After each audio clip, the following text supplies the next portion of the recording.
बिस्मिल्लाहिर्रहमानिर्रहीम। अस्सलाम वालेकुम बच्चों, कैसे हैं बेटा आप लोग। उम्मीद है अल्लाह ताला के फजल करम से आप बिल्कुल खैरियत से होंगे। जी बेटा, कल हमने सबक नंबर 2 शुरू किया था, नज़म नात, और नज़म नात को लिखा है ख्वाजा अल्ताफ़ हुसैन हाली ने। और जैसा कि आप जानते हैं कि ये जो नात के अशार हैं ये मौलाना अल्ताफ़ हुसैन हाली की मुसद्दस हाली से लिए गए हैं। मुसद्दस किसे कहते हैं? मुसद्दस बेटा ऐसी नज़म को कहते हैं जिसमें हर बंद 6 मिसरों पर मुश्तमिल होता है। जैसे कि ये देखें, आप नात देखें, इसमें हर बंद आपको 6 लाइनों पर मुश्तमिल नज़र आएगा, 6 मिसरों पर मुश्तमिल नज़र आएगा। ठीक है। और ये जो नात है इसमें मौलाना अल्ताफ़ हुसैन हाली में हुज़ूर सल्लल्लाहु अलैहि वसल्लम की रहमत, शफ़क़त, हमदर्दी, गम गुसारी, अफ़ू दरगुज़र और उसने अखलाक को एहसन अंदाज से बयान किया है। जी बेटा, आज हम शुरू करते हैं बंद नंबर 3। मिसे खाम को जिसने कुंदन बनाया, खरा और खोटा अलग कर दिखाया, अरब जिस पे करनों से था जहल छाया, पलटती बस एक आन में उसकी काया, रहा डरना बेड़े को मोजे बला का, इधर से उधर फिर गया रुख हवा का।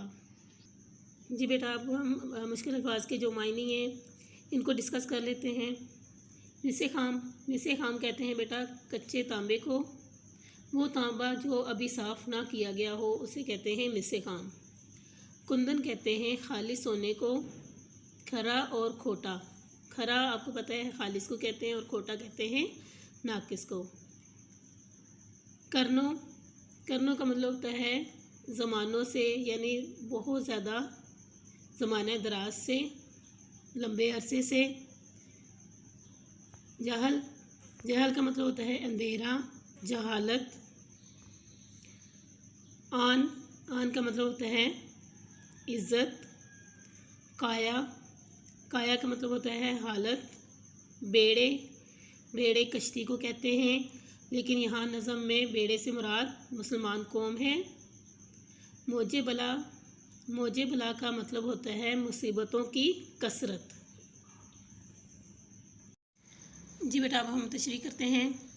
नात के इस आखिरी बंद में शायर ने हुज़ूर सल्लल्लाहु अलैहि वसल्लम की बदौलत आने वाले तारीख़ी इस्लामी इनकलाब का तज़किरा किया है।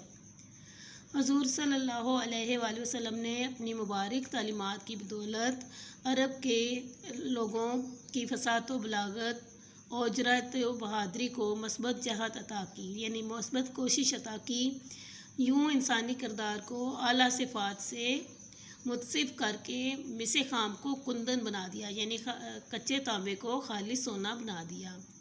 आप सल्लल्लाहु अलैहि वसल्लम ने हक़ और बातिल, सच और झूठ, सही और गलत, हलाल और हराम का फ़र्क बताया।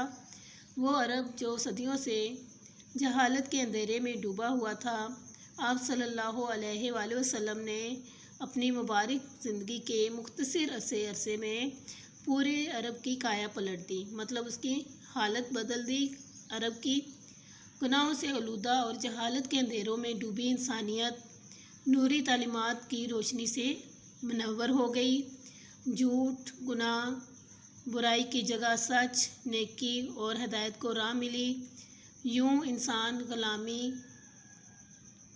महकूमी, नाइंसाफ़ी और गैर इंसानी सलूक से बेखौफ हो गए। अलगर्ज़ हुज़ूर सल्लल्लाहु अलैहि वसल्लम की मुबारक तालीमात की वजह से पूरा खित्ता अरब में इनकलाब रूनुमा हो गया। जी बेटा, तशरीह हमने मुकम्मल कर ली। अब करते हैं हम नज़्म नात का मरकज़ी ख़्याल। इस नज़म का मरकज़ी ख़्याल ये है कि आप सल्लल्लाहु अलैहि वसल्लम की ज़ात तमाम मखलूक़ात के लिए सरापा रहमत और शफ़क़त है।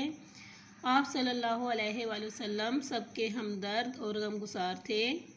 आप सल्लल्लाहु अलैहि वसल्लम ने जाहिल और अनपढ़ लोगों को मुहद्दिस और कारी कुरान बना दिया, मोमिन और मुनाफिक की पहचान करा दी, सच और झूठ को अलग अलग कर दिया और इस्लाम का बोलबाला कर दिया। जी बेटा, आज हमने नज़्म नात के बंद नंबर 3 की तशरीह की है और प्लस हमने मरकज़ी ख़्याल किया है। ये बेटा आपने अच्छे तरीके से याद करना है। अल्लाह हाफिज़।